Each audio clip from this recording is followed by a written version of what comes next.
Champions trophy শুরু হওয়ার আগে এবং চ্যাম্পিয়ন্স ট্রফি চলাকালীন বেশ কয়েকটা ভিডিওতে বলেছিলাম যে এই টুর্নামেন্টের অন্যতম ফেভারিট দল নিউজিল্যান্ড।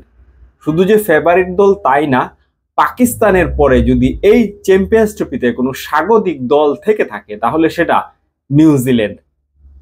লম্বা সময় যাবৎ নিউজিল্যান্ড পাকিস্তানে খেলছে, পাকিস্তানকে পাকিস্তানের মাটিতে হারিয়েছে, এর পরপরই তারা চ্যাম্পিয়ন্স ট্রফির যে ম্যাচগুলো সেগুলো খেলছে। অর্থাৎ এই কন্ডিশনের সাথে পুরোপুরিভাবে তারা কিন্তু মানিয়ে নিয়েছে।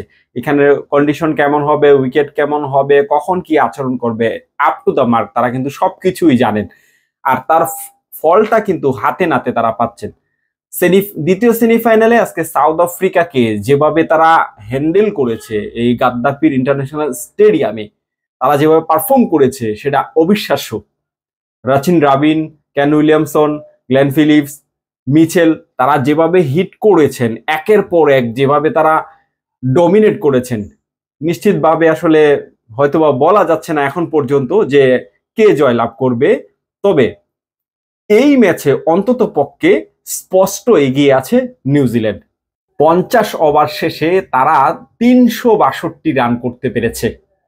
আমরা যদি একদম শুরুর দিকের কথা বলি, শুরুতে নিউজিল্যান্ড শুরুটা করেছে বেশ ভালোই, সেটাকে লম্বা সময় পর্যন্ত টেনে নিয়ে গেছেন Kane Williamson and Rachin Rabin.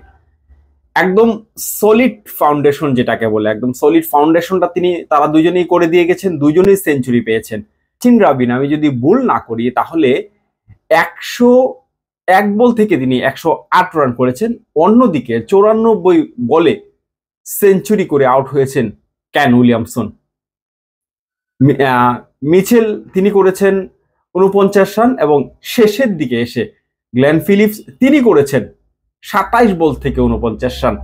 একদম সলিড টি-20 ব্যাটিং যেটাকে বলে সেটা কিন্তু তিনি করেছেন। ওয়ান ডে ম্যাচগুলোতেও তিনি যেভাবে ব্যাটিংটা করেন, দলকে যেভাবে সাহায্য করেন, এটা নিশ্চিতভাবে যে কোনো টুর্নামেন্টে একটা দলকে অনেক বেশি এগিয়ে দিবে। এই টুর্নামেন্টে সাউথ আফ্রিকা, নিউজিল্যান্ড যেমন ফেভারিট, একইভাবে ভারতও ফেভারিট। ভারতের মুখোমুখি হওয়ার জন্য যে ধরনের পারফরমেন্স করে ফাইনালে যাওয়ার দরকার, সেই ধরনের পারফরমেন্স কিন্তু নিউজিল্যান্ড করে এসেছে। এখন দেখার বিষয় সাউথ আফ্রিকা শেষ পর্যন্ত আসলে এই বাধা যেটা 362 রানের যে বাধা, সেটা কি পেরোতে পারছে কিনা বা পেরে তারা ফাইনাল পর্যন্ত যেতে পারছে কিনা। যদি না যেতে পারে তাহলে তাদেরকে এখানেই কাটা পড়তে হবে এবং প্রতিবারের ন্যায় সেমিফাইনাল থেকে যে বাদ পড়ার যে ঘটনা সেটা কিন্তু এইবারও ঘটতে যাচ্ছে সাউথ আফ্রিকার সাথে। হয়তোবা যে বোলিং লাইন আপের এগেনস্টে আসলে নিউজিল্যান্ডের ব্যাটসম্যানরা ব্যাটিংটা করেছেন, সবাই কিন্তু ওয়ার্ল্ড ক্লাস বোলার। রাবাদা বলেন, কেশব মাহারাজ বলেন, সবাই কিন্তু জনসন বলেন, সবাই কিন্তু বিশ্বমানের বোলার। এই বিশ্বমানের বোলারদের বিপক্ষে তারা যেভাবে ডমিনেট করে ক্রিকেটটা খেলেছেন, নিঃসন্দেহে প্রশংসার দাবিদার। সেমিফাইনালে তাদেরকে যেভাবে খেলার দরকার ছিল তারা কিন্তু সেভাবেই খেলেছে। এবং আমরা যদি পুরোপুরি একটা চিত্রের কথা বলি, যা আমি যদি ভুল না করি তাহলে 41 অথবা 40 ওভারে 257 রান ছিল নিউজিল্যান্ডের। সেখান থেকে 262 রান, অর্থাৎ লাস্ট 9 ওভারে তারা রান করেছে 100-রও বেশি।